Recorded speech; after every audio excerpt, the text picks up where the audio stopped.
Bom dia, irmãos, aos amigos aí da Igreja Batista Popular de Petrópolis. Me chamo Carlos Rogério, recém-formado do Sebram, da turma de 2020. Estamos aqui a convite do irmão Thalisson para trazer a meditação aos irmãos nessa manhã.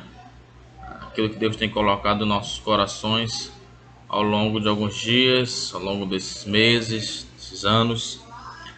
No contexto de dificuldade que nós nos encontramos, no contexto de prova, onde Deus quer falar alguma coisa nos nossos corações. Nós precisamos estar preparados para entender o que Deus está falando. Quero trabalhar com os irmãos hoje, de forma objetiva, o texto de Isaías, capítulo 6, de 1 a 8. Vamos ler a palavra do Senhor em Isaías, capítulo 6, de 1 a 8. Eu vou trabalhar na minha exposição o tema Descansando em Deus. Descansando em Deus. Oremos. Querido pastor Celso, te damos para essa manhã, para os irmãos que estão aqui conosco, através desse vídeo.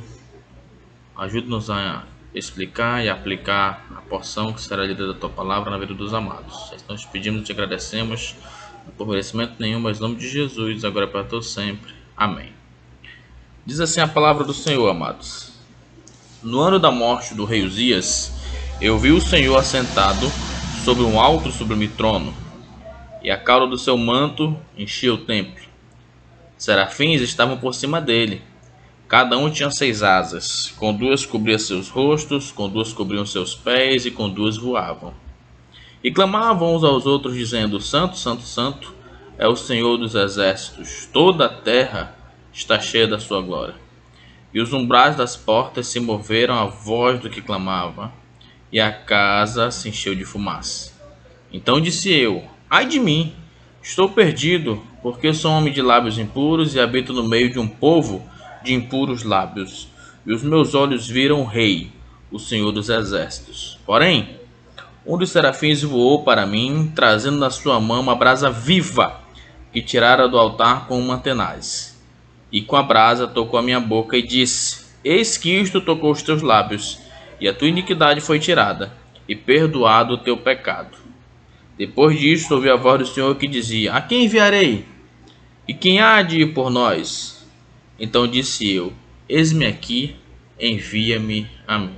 Mais uma vez, Senhor, aplica no nosso coração a porção da tua palavra. Queridos, estamos aqui perante o texto de Isaías, um texto bastante conhecido, bastante citado, e eu quero trazer, com base nesse texto, pelo menos 6 lições para nossas vidas no dia de hoje. É necessário que nós entendamos que precisamos descansar em Deus, apesar das dificuldades da vida, apesar dos obstáculos, apesar das doenças, da morte, das perdas, por tudo que tem acontecido no nosso contexto hoje.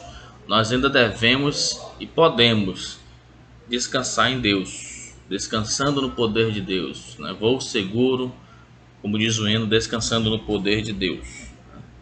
É interessante nós observarmos, amados, o texto que o autor sagrado deixa bem claro: no ano em que morreu o rei Uzias. Então isso indica um contexto de perda. Por quê? Nessa primeira introdução preciso dizer que Uzias foi um grande rei. Quando você olha para 2 Crônicas, capítulo 26, você vai entender que Uzias reinou pelo menos 52 anos em Jerusalém, que Uzias fez grandes investimentos, o que tornou o seu reinado um reinado muito próspero. Uzias foi amigo dos sacerdotes, amigo pessoal do próprio Isaías, amigo do povo, amigo da agricultura. No seu reinado, praticamente 52 anos de muita prosperidade, pouquíssimas guerras. O grande problema foi que o rei Uzias, cheio de orgulho, quis oferecer incenso, queimar incenso dentro do santuário, ultrapassando os limites. O orgulho que ultrapassou limites fez com que o rei Uzias fosse punido por Deus. De forma instantânea, ele ficou leproso, porque ele quis fazer aquilo que não competia a ele. Mas é interessante observar que o povo está desolado. Isaías está triste. O povo vê o grande monarca agora morto e pergunta-se: como vai ficar isso? O grande rei morreu. Uma pessoa de grande importância e relevância para nós morreu. Perdemos um grande monarca. E é nesse momento que Deus mostra para Isaías, que Uzias era apenas um rei terreno, era um rei local, mas que o grande Deus, o soberano Deus, continua reinando soberanamente, sem nada atrapalhar, sem problema nenhum, porque ele continua sendo Deus. E é isso que Deus quer mostrar para Isaías, e hoje nós podemos também entender isso em nossas vidas hoje e aplicar em nossas vidas. Deus levanta pessoas em momentos difíceis para que elas possam fazer coisas que talvez em outros momentos não conseguiriam fazer. São pais de família, mães de família, irmãos, de um modo geral, Deus consegue levantar. Importante observar isso. Então vamos observar o que diz a palavra do Senhor em pelo menos 6 colocações aqui que eu anotei nesse texto, que são pertinentes aos nossos dias nesse momento. No ano da morte do rei Uzias, eu vi o Senhor assentado sobre um alto e sublime trono.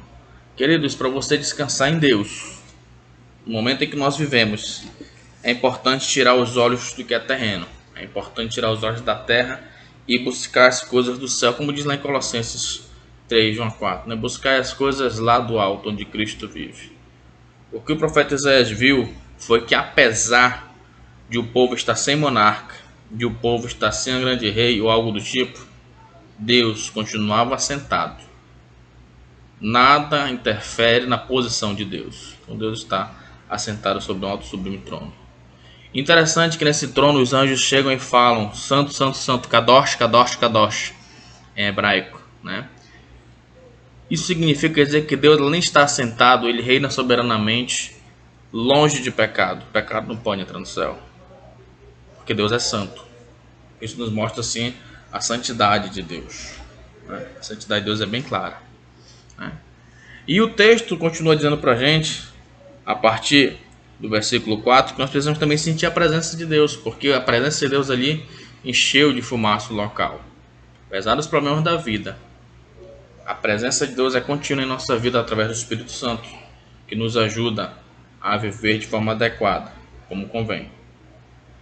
Mas para que nós também possamos descansar em Deus, é necessário que nós possamos reconhecer o nosso pecado, como fez de fato o profeta Isaías quando ele disse: sai de mim, estou perdido. Ele entende que ele é um pecador e ele reconhece seu pecado. Para isso, Deus também passa a nos purificar. Então, para você descansar em Deus, você tem que lembrar que Deus já lhe purificou e perdoou o seu pecado. Com um abraço tenaz, ele fala que o seu pecado foi perdoado. E como resposta a isso, a tudo que Deus faz por nós devemos dar uma resposta. Qual foi a resposta de Isaías? Ele se dispôs ao serviço do mestre. Ele disse: eis-me aqui, envia-me a mim. Ele seria um arauto de Deus, ele seria um mensageiro de Deus, anunciando o castigo de Deus para aquele povo que andava longe de Deus, como ele já falou, um povo de impuros lábios. O castigo que irá se cumprir lá em Daniel, que se cumpriu também lá em Abacuque, começa lá em Isaías. E ainda assim, ele teve que ser preparado em Deus para descansar em Deus, apesar de tudo que ele ia passar. Quem está falando para nós aqui é o homem que foi cerrado no meio, o profeta que foi perseguido, morreu da pior forma possível. Está dizendo para cada um de nós que é possível e necessário descansar em Deus. Mas para isso, tem que tirar os olhos do que é terreno. Tem que contemplar a santidade divina. Tem que sentir a presença de Deus. Reconhecer o nosso pecado. Ser purificado por Deus. E por fim se dispor à obra. É necessário você seguir esses 6 passos, para que então você possa descansar a sua vida, descansar os seus dilemas na soberania de Deus, na vontade de Deus. E você vai ver depois na vida do profeta Isaías que tudo o que ele fez, ele teve êxito, porque Deus estava com ele. Que Deus possa assim nos abençoar, proteger a vida dos amados, dirigir a vida dos amados. Nós possamos, assim como o profeta Isaías, servir de arauto, não da tragédia, mas sim da misericórdia de Deus para cada um de nós. Amém?